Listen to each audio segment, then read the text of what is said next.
আমরা যে মসজিদে যাই, মসজিদের ইমাম সাহেব যদি ধর্মীয় বিধিবিধানগুলি সঠিকভাবে আমাদের জানাই দেন এবং ধর্মে কি আছে, প্রতিবেশীর সাথে কেমন আচরণ করতে হবে, অন্য ধর্মের সাথে কেমন আচরণ করতে হবে, ছোটরা বড়দের সাথে কেমন আচরণ করবে, বড়রা ছোটদের প্রতি কেমন আচরণ করবে, এইগুলো যদি আমাদের বারবার বলা হয় তাহলে আমরা আমাদের কাছে এগুলো আমরা রপ্ত করতে পারি এবং আমাদের ভিতরে সেটা সেই জাগ্রত হতে পারে, সেই অনুভূতি আমাদের ভিতরে জাগ্রত হতে পারে।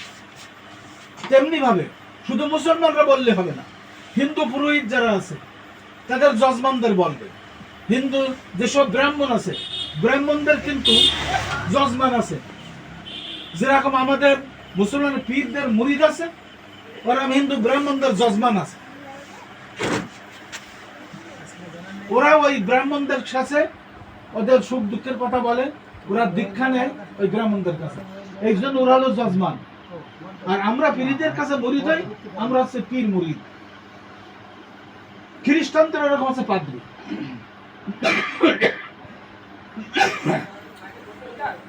পাদ্রীরা তারা প্রতি রবিবারে গির্জায় যে যদি তাদেরকে বলে সেখানে, তাহলে অন্তত তারা প্রত্যেকটা একটা ধর্মের মানুষ একটা ধর্মের সহানুভূতিশীল।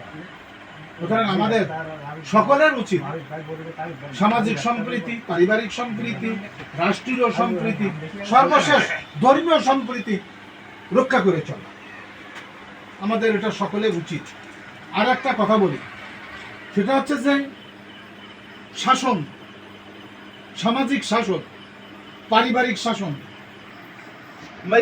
আমি মারিয়ে দেখলাম যে আঙুলের সম্ভবত ফ্র্যাকশন হয়ে গেছে, আমি ব্যান্ডেজ করে বাড়ি চলে গেছি। সেটা আমার ইচ্ছায়, সেটা অ্যাক্সিডেন্ট হয়ে গেছে। শিক্ষকরা কখনো কোনো ছাত্রকে হিংসার বশবর্তী মারে না, রাগ করে মারে না। ছাত্রদের পড়ালেখার জন্য, তাদের সুশৃঙ্খল করার জন্য, ভদ্র করার জন্য, সভ্য করার জন্য যতটুকু পারে শাসন করে। হয়তো অনেক সময় অতিরিক্ত একটু হয়ে যায়। আমার জীবনে শুনে নেন ঘটনা, আমরা একটা বেয়াদবি করলাম ক্লাসের ভিতর। বেয়াদবিটা হচ্ছে এরকম যে আমাদের কাছে একজন ছাত্র ছিল, তার নাম নবকৃষ্ণ মুনি। নবকৃষ্ণ মুনি একটা কবিতা লিখত। আমরা ক্লাসে ঠিক করলাম, বললাম নব পরশনবী তো চাচ্ছে প্রতি বছর এই পরীক্ষা দেওয়ার সামনে, তো পরশনবী চাচ্ছে তুই তো পদ্য বানাই দিবি। তো বললো যে ঠিক আছে আমি বানাই দিচ্ছি।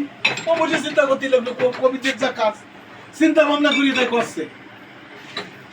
মাইনা যদি নিতে চাও ছাত্রদের কাছে বান্না দাও, লেখবে কিনা আরাধন, তাহলে আরাধন নব করলো, আরাধন লিখলো, বেতন দেব, মাইনা দেব, কখন আসবে পৌষ যখন।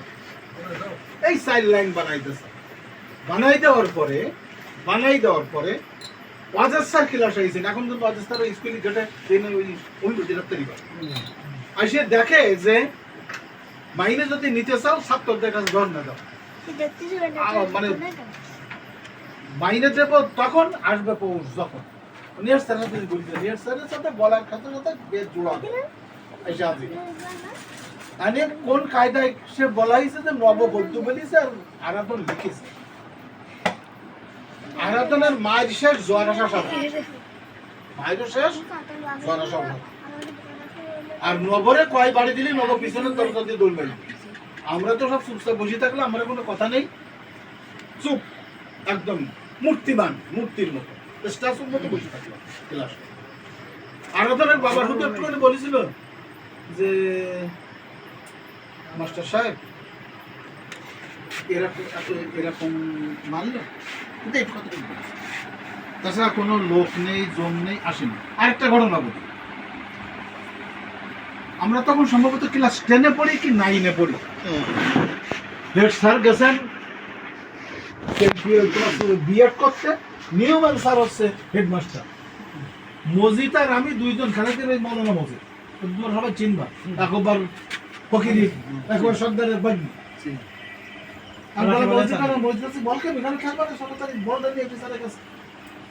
স্যারের সাথে যে বললাম যে স্যার বলটা একটু দেন, আমি তো খেলবো, আমার ওদিকে দিবে না, আমরা দুইজন আসবো বন্ধু। শেষ করে মসজিদ কি স্যার 5 মিনিট খেলবে না, পেলাই মসজিদে দিবে গেল, বলে বল খেলা কি 5 মিনিটের খেলা? মারলো 36টি বাতের পরিমাণ।